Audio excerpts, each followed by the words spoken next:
heran, ini zaman kacau balau. Kacau balau. Ada artis dangdut tiba-tiba jadi ahli nasab.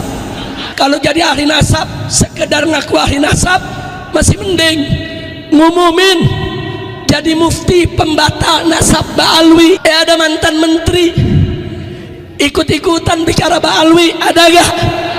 Ngerti juga enggak? Ngerti enggak? Belajar nasab enggak? Ya, si menteri lagi ngeluh, ada Ba'alwi yang begini, ada Ba'alwi begitu. Saya mohon maaf Pak, kalau Bapak ketemu Ba'alwi yang jelek, Bapak ngumpulnya di tempat jelek sih.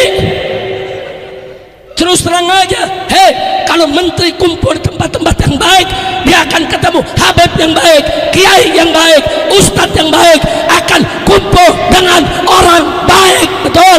Saudara, kau ahli politik, bicara aja politik. Betul? Betul? Kau ahli hukum, bicara aja soal hukum. Kalau nggak ngerti agama, jangan bicara agama. Betul? Betul?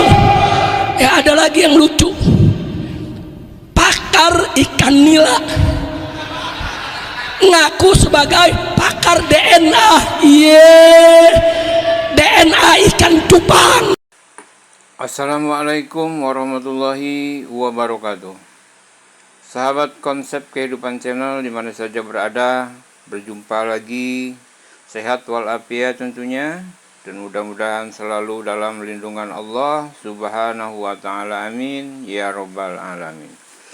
Sahabat dan saudara-saudara, pada kesempatan ini saya akan menyampaikan satu kabar dan informasi ya.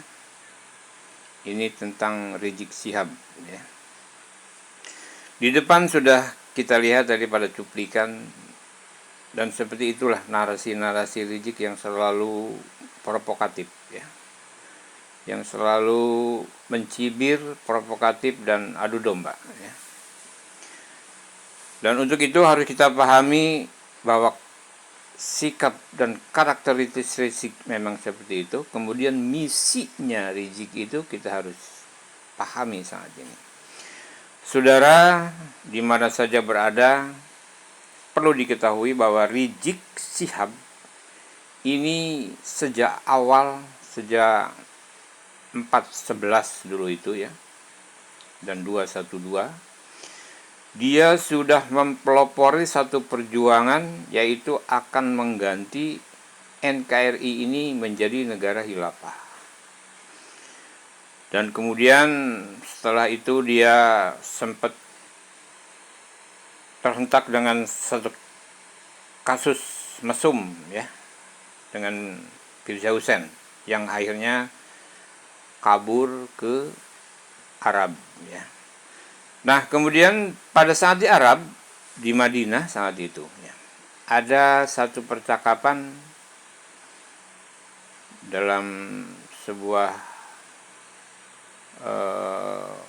musyawarah ya, yang terdahulu telah saya buatkan kontennya pada channel ini ya. Nah, untuk itu perlu kita ingat juga bahwa ada 4 golongan manusia menurut Rizik ya, yaitu pertama kaum fundamentalis, kemudian kaum modernisasi, kemudian kaum liberalisme, dan kaum tradisional. Nah, kemudian yang dituju oleh Rizik adalah kaum fundamentalis dan kaum tradisional ya. Kenapa? Sebab kaum fundamentalis ini adalah kaum yang mempertahankan adat Islam leluhurnya ya. Kemudian tradisional ya juga kuat mempertahankan tradisionalnya. Kalau sudah Islam ya Islam, kalau sudah begini ya begini gitu ya. Nah, makanya tujuannya adalah sasarannya yang akan dihajar atau digempur oleh Rizik adalah kaum fundamentalis dan tradisionalisme ya. Kemudian juga kaum liberal dan modern juga akan, cuman itu tidak terlalu sulit menurutnya. Nah, kemudian pada saat di Madinah dalam satu musyawarah ya, di situ juga Rizik menyampaikan gunakan HP sebagai senjata, ya. Kemudian bila ada kesalahan yang dilakukan oleh kaum fundamentalis, beritakan, sebarkan berulang-ulang agar menjadi sebuah fitnah. Nah, itu ya. Kemudian buatlah fitnah-fitnah yang tajam, ya, yang mematikan, yang sehingga masyarakat bisa mengambil kepercayaan akhirnya bahwa itu bukan fitnah, ya. Kemudian setiap ada prestasi jangan disebut dan jangan disuarakan agar tidak terdengar ada sebuah prestasi. Nah, ini ya. Kemudian juga kebusukan di sana sini dibuka, ya, dibuat. Bila ada kesalahan, wah, dikabarkan, diramaikan. Nah, itu ya menurut Rizik itu ya. Kemudian juga gelar pada masyarakat dan doktoral disembunyikan, tidak usah disebut, biar masyarakat tahu bahwa tidak ada yang pintar, gitu ya maksudnya ya. Jadi bodoh semua. Makanya kalau ada yang dari kaum Ba'alawi baru wah disebut, ya, LCMI MSC EHH HUA gitu. Yang sebetulnya gelar itu ya dibuat-buat aja, ya. Kemudian juga jangan berikan ruang, katanya ya. Jangan berikan kesempatan untuk bisa berkomunikasi dengan para jamaah gitu. Nah, itulah beberapa hal yang saya bisa tangkap dari rencana Rizik, misinya Rizik dalam menggerakkan ulama-ulama atau muhibin ini, ya, menjadi penganutnya ini, kepercayaannya ini itu menjadi kaum yang menyerang, ya. Dimana pada saat itu Rizik mendukung khilafah, ya, mendukung ISIS untuk dijadikan khilafah bersama dengan UAS itu, ya, kalau tidak salah itu. Nah, untungnya Indonesia ini mempunyai falsafah Bhinneka Tunggal Ika. Inilah kesulitannya, ya. Berbeda-beda akan tetapi satu tujuan. Nah, dengan demikian sangat sulit dan beberapa hal penghambat juga ada, ya. Riziknya juga kemudian dipenjara, ya, ditahan, dan saat ini begitu keluar bersuara lagi keras lagi, dan dia memang tidak salah seperti apa yang pernah dikatakan oleh Gus Dur, tangkap Rizik selesai urusan, sebab itulah biang masalah dari segala masalah. Sahabat dan saudara-saudara, untuk lebih jelasnya, yuk kita simak penuturan dari Mbah Setu, ya, yang akan menjelaskan tentang siapa Rizik dan bagaimana Rizik dan bagaimana seperti apa gerak dan langkahnya Rizik. Sahabat dan saudara-saudara, mari kita simak videonya agar tidak gagal paham. Selamat menyimak. Assalamualaikum warahmatullahi wabarakatuh. Selamat malam sahabat dimanapun berada. Semoga malam hari ini sahabat senantiasa diberikan kebahagiaan oleh Allah Subhanahu wa Ta'ala. Pada malam hari ini Abah ingin membahas tentang ada sebuah hadis dari baginda Nabi, adalah yang beliau pernah bersabda bahwa orang Yaman itu harus dikembalikan ke negaranya. Itu tentu saja adalah baginda Nabi berkata adalah di Madinah, ya. Jadi maksudnya adalah orang Yaman yang ada di Madinah dan di Mekah. Tentu baginda Nabi adalah bersabda demikian, adalah pasti ada hal yang beliau fahami yang barangkali kita tidak fahami. Kemudian juga sahabat Bung Karno, ya, pernah akan memulangkan orang Yaman, ya. Tapi kemudian atas jasa tokoh-tokoh dari NU, maka rencana Bung Karno untuk memulangkan orang Yaman itu adalah tidak jadi, ya.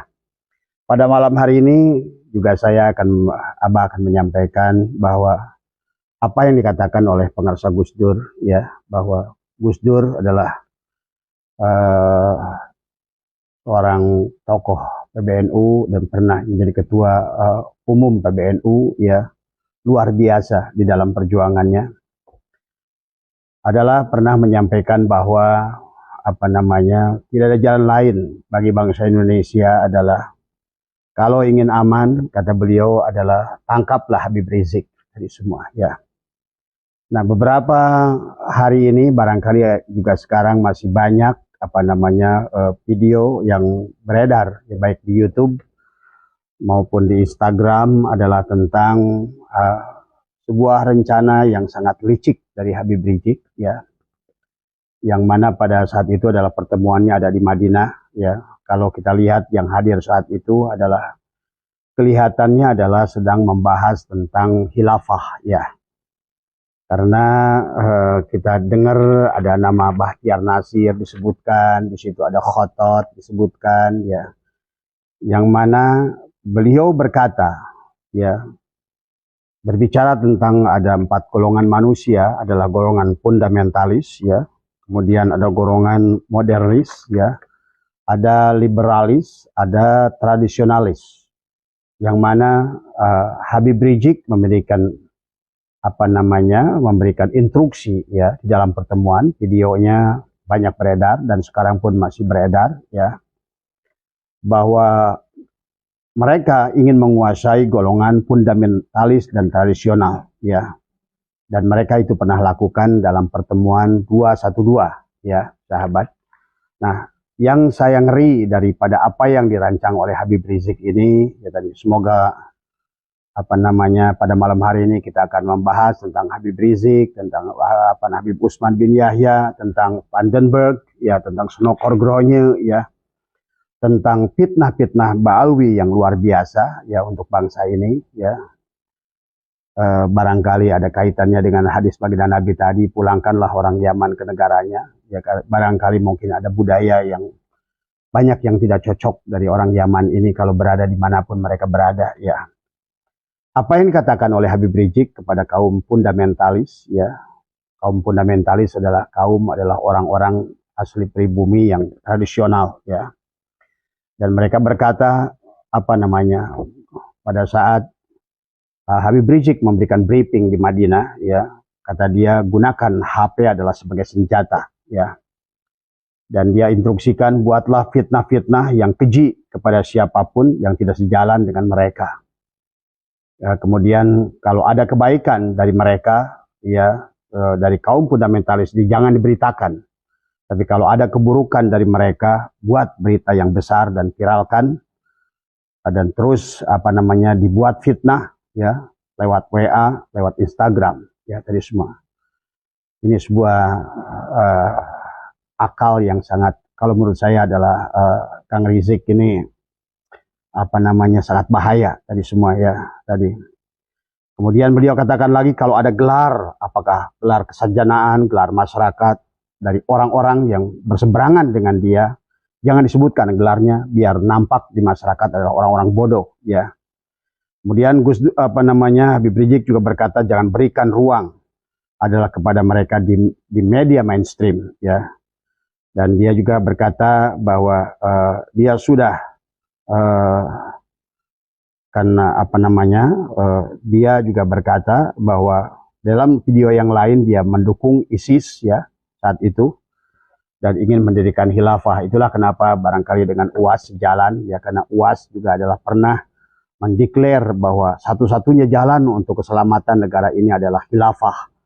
Inilah orang-orang yang tidak punya nasionalisme, yang tidak mengerti sejarah Nusantara ya, bahwa bagaimana mau berdiri khilafah di negara ini, yang mana negara ini merdeka adalah hasil perjuangan bangsa Indonesia dari Sabang sampai Merauke, adalah dari pahlawan-pahlawan Indonesia dari berbagai suku, dari bahasa, kemudian juga dari berbagai agama.